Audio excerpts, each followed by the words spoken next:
Quanto mais o tempo passa, mas parece que a fé vai morrer. Essa não é, muitas vezes, a impressão de muitos? Mas e o reavivamento que está profetizado para acontecer? No artigo desse mês, na nossa coluna de reavivamento e reforma do portal adventistas.org, nós temos uma reflexão comparativa da escola de pensamento do tempo em que a nossa igreja surgiu com a forma de pensar totalmente diferente que ela enfrenta na sociedade na qual está inserida hoje. Porque veja bem, no século XX ocorreu um fenômeno curioso que se acentuou nos últimos 50 anos e mais ainda de 3 décadas para cá, que é o seguinte: cientistas eminentes, principalmente físicos, começaram a falar de Deus em seus escritos filosóficos. Então, hoje, a ideia de que algo só é verdade se puder ser visto ou provado é fortemente confrontada com várias formas de expressões de pensamentos pós-modernistas. Há outras verdades em jogo. Um exemplo pode ser encontrado e mencionado a partir de Uehara, que, dentro do jornalismo científico, quando questiona sobre a razão da existência do universo,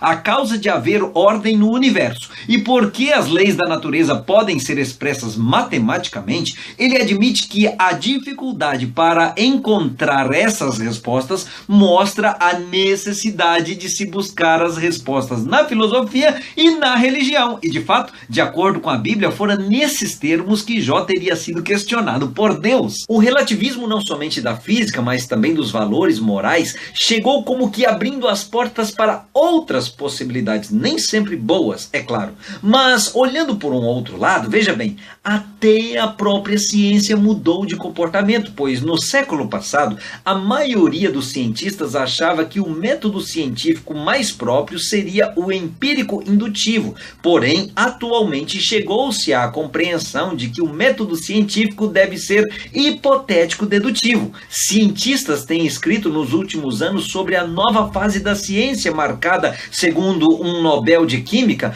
pelo predomínio das possibilidades sobre as certezas objetivas. Há um jornalista científico que, em um best-seller, procurou expor a ciência, trazendo à tona questionamentos que ela própria não é capaz de responder. Atualmente é evidente que o modo de pensar dos atuais cidadãos ocidentais é pluralista, lembrando uma previsão que o próprio apóstolo Paulo fizera já lá no 1º século.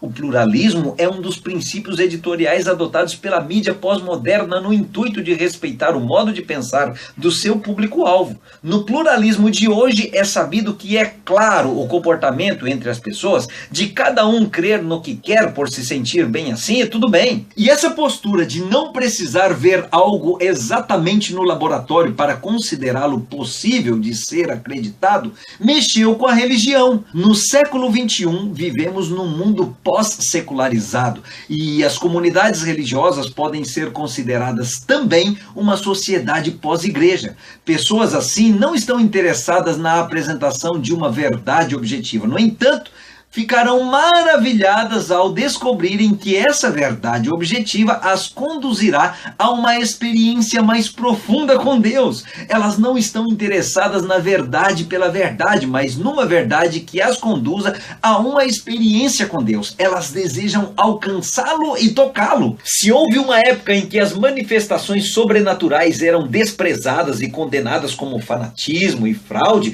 esse tempo ficou no passado. Talvez a própria mudança de mentalidade na sociedade secular tenha contribuído para isso. Mesmo assim, o pós-modernismo é mais aberto à religiosidade do que o modernismo. O número daqueles que se declaram evangélicos ou carismáticos tem crescido significativamente porque, enfim, ser religioso está na moda pós-modernista. Uma recente pesquisa revelou que tem havido um aumento dramático da fome espiritual nos Estados Unidos. E diz ela que a porcentagem dos americanos que dizem que se sentem na necessidade de crescimento espiritual subiu 24 pontos em apenas 4 anos. Agora, pensando bem, o fato de que cada pessoa pensa como quer já é algo que acontece desde o começo da humanidade, na época do antigo Israel e, enfim, dos tempos bíblicos. Portanto, o que parece emergir como novo já existiu.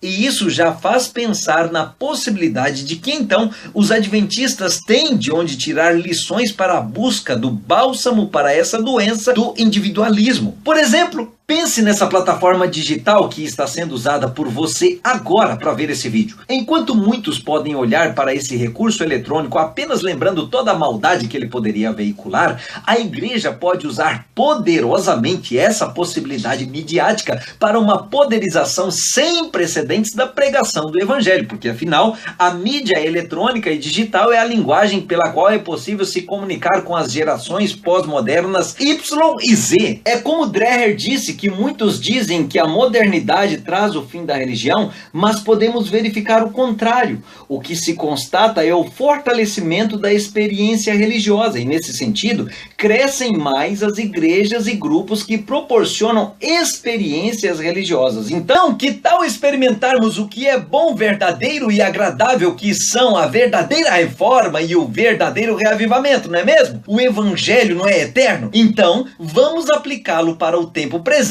e a nossa fé jamais morrerá. Amém?